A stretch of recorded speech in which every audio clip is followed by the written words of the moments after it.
Mulai saat ini jangan menggunakan arit, jangan menggunakan pisau, jangan menggunakan golok untuk memotong bibit singkong supaya umbinya lebat. Akan tetapi kita dapat dengan menggunakan gergaji. Alasannya kenapa? Ini sudah sesuai dengan risetnya, dan nanti yang akan terjadi umbinya akan jauh lebih lebat. Untuk menanam singkong supaya dapat menghasilkan umbi yang jauh lebih lebat dibanding umumnya orang menanam, memiliki umbi yang besar-besar super jumbo. Nah, di sini saya menunjukkan dari betul-betul dasar ya. Bagaimana cara mengolah lahan tanam sesuai dengan urutannya seperti ini ya. Lihat, tanah yang mau kita gunakan haruslah memiliki tekstur yang gembur seperti ini. Kemudian bagaimana caranya juga memotong bibit yang benar dan cara menanamnya yang benar saya akan uraikan secara menyeluruh.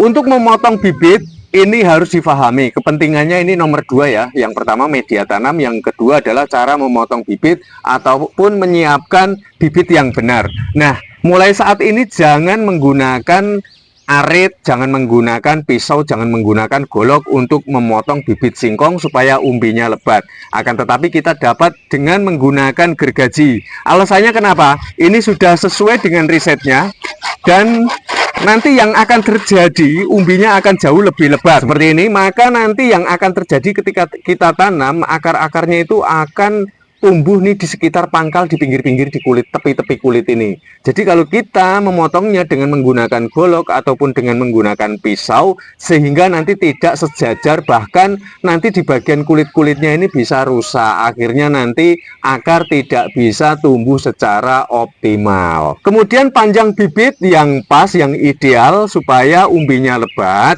itu tidak menggunakan media sentimeter sebagai ukurannya, akan tetapi dengan memperhatikan dari bekas pelepah ini sesuai dengan kebutuhannya.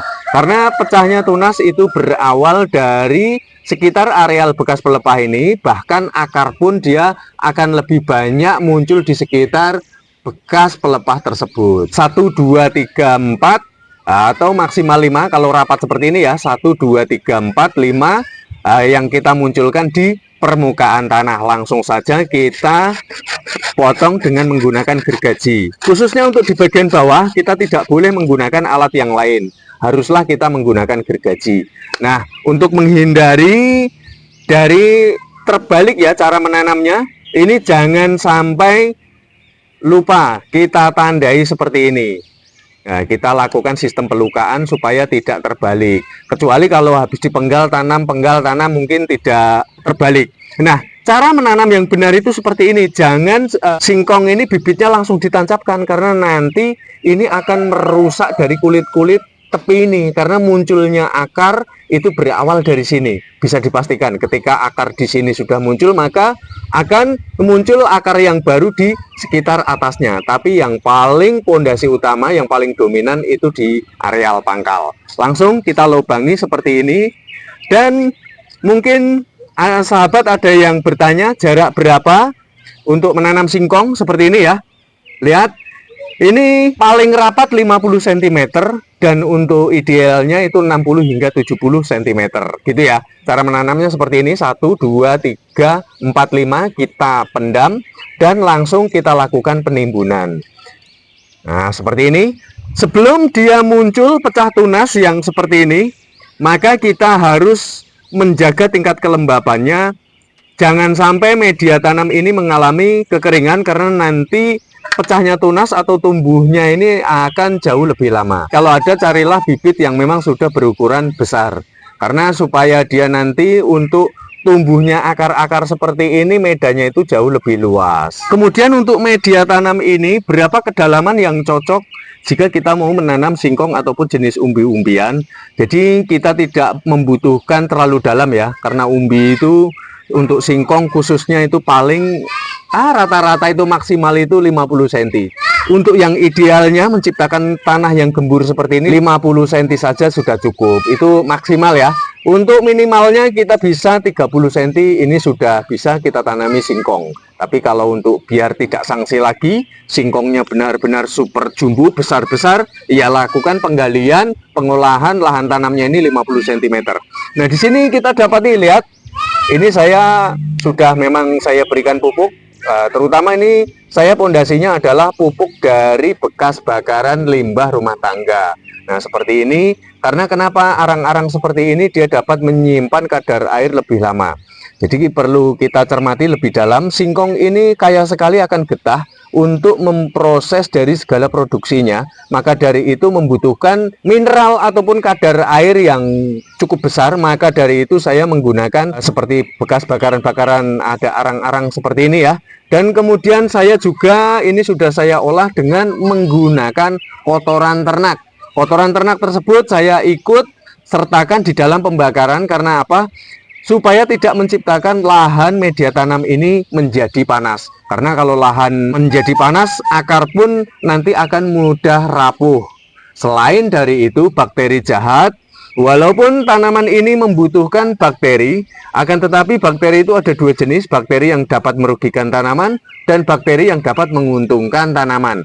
Jikalau kita bakar, maka untuk bakteri, segala bakteri yang bagus itu akan tumbuh dan berdatangan secara berkala.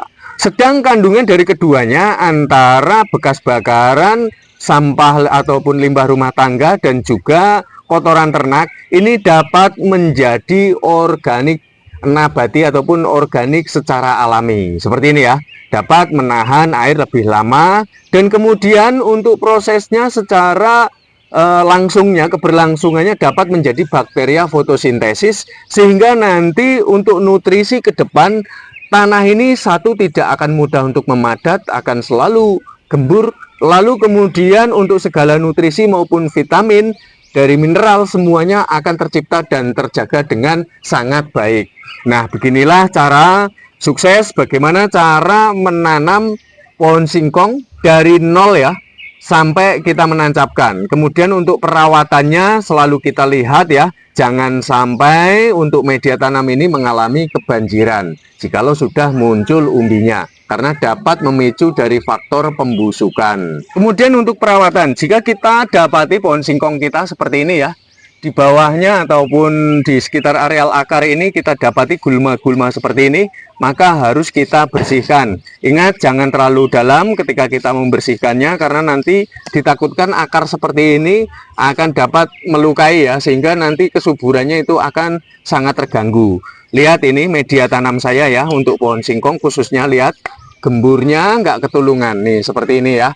Asal tanahnya gembur seperti ini, sudah dapat saya pastikan singkongnya nanti akan mengalami kesuburan yang memadai, dan dengan teknik penanaman yang benar maka akan dapat memunculkan umbi ini jauh lebih lebat dibanding dengan umumnya orang menanam.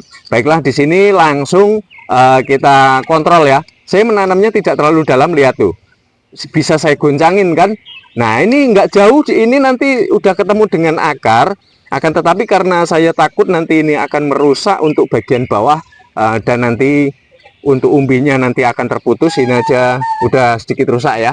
Nah, saya rasa sampai di sini semoga ini akan memberikan kemanfaatan untuk seluruh sahabat yang memang berniat untuk mengembangkan berbudidaya tanam singkong.